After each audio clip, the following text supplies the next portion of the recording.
Hey,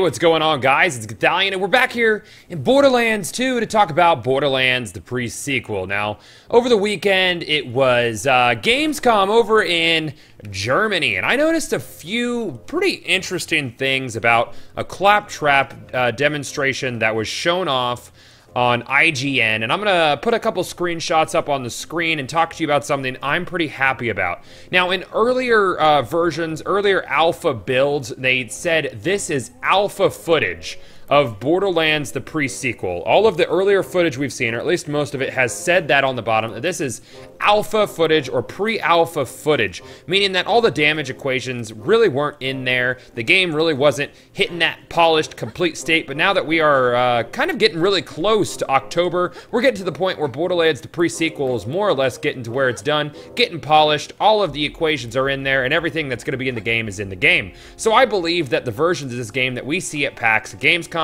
will be pretty much near the finished product that we're going to see in October when the game releases. Now, what's the important part about this? Well, I noticed that the damage numbers and health inside of these demos were more reminiscent of Borderlands 1 than they are of Borderlands 2. Now, if you've played Borderlands 1 compared to Borderlands 2, you will know that the weapon scaling and health scaling is more linear inside of Borderlands 1, as where in Borderlands 2, it is more of a exponential growth of weapon damage, and as you level up, your weapons become useless much quicker, especially at endgame.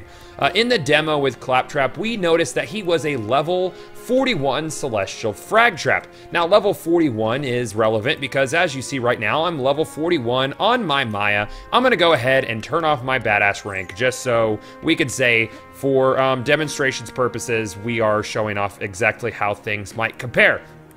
Now, the footage on IGN does not read beta footage. It does not read alpha footage, but you know, it might actually be some sort of developer build. But usually when they show off developer builds or alpha builds, they take the time to let you know that it is alpha footage or beta footage or developer footage. I digress.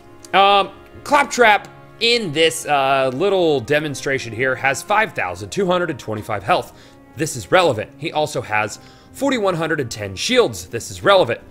These values are more reminiscent of the values that we would see inside of Borderlands 1 in more of a linear health and gear scaling system. What does this mean? That means endgame will end up quite a bit more balanced than it is inside of Borderlands 2, especially towards the end when they started adding in player levels. Things started to get pretty unbalanced. Enemies, dot scaling was really just out of control. So what does this mean for the game? What does this mean for enemy health? What does this mean for things like dot damage? Well, I don't know if you played with dot damage in early levels of Borderlands 2, but dot damage does pretty damn well early on.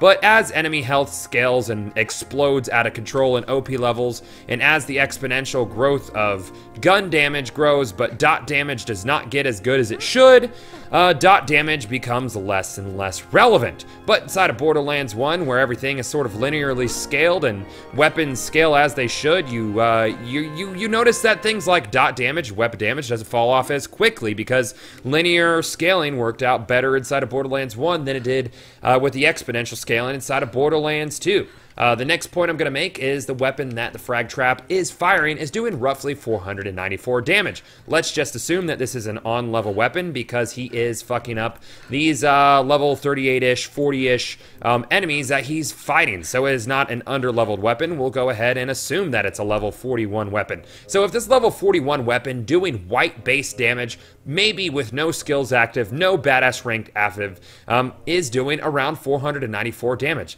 Now let's look at my level 40 Ordinary Law, which does 4,487 damage at level 40. This is because of the exponential damage scaling inside of Borderlands 2. So this leads me to believe that Borderlands the pre-sequel is actually taking a note from the past and following a much better damage and character growth formula with linear growth. I could be 100% wrong, but in the past when they've used footage that is actually not from a final build, they've said this is pre-alpha footage because They want to cover their asses, but this doesn't say any of that, and we are getting to the point where the game should be going gold in early September, meaning finished, meaning the builds we are seeing now are the builds that we will likely be seeing something similar to. So how do you guys feel about this? Borderlands 1 fans, how do you feel about this? Character, health, shield values, and weapon damage all seem to be scaling more towards Borderlands 1 than Borderlands 2. This is something that fans and hardcore fans of the series clamored for. They liked the weapon and scaling system better in Borderlands 1. So, did Gearbox and 2K listen? Did they decide that linear scaling is better? Sound off below. Do you think I'm a crackpot? Or did you notice the same thing and this is something you're happy about? As always, don't forget to rate, comment, and subscribe. And I'll see you guys back in the pre-sequel.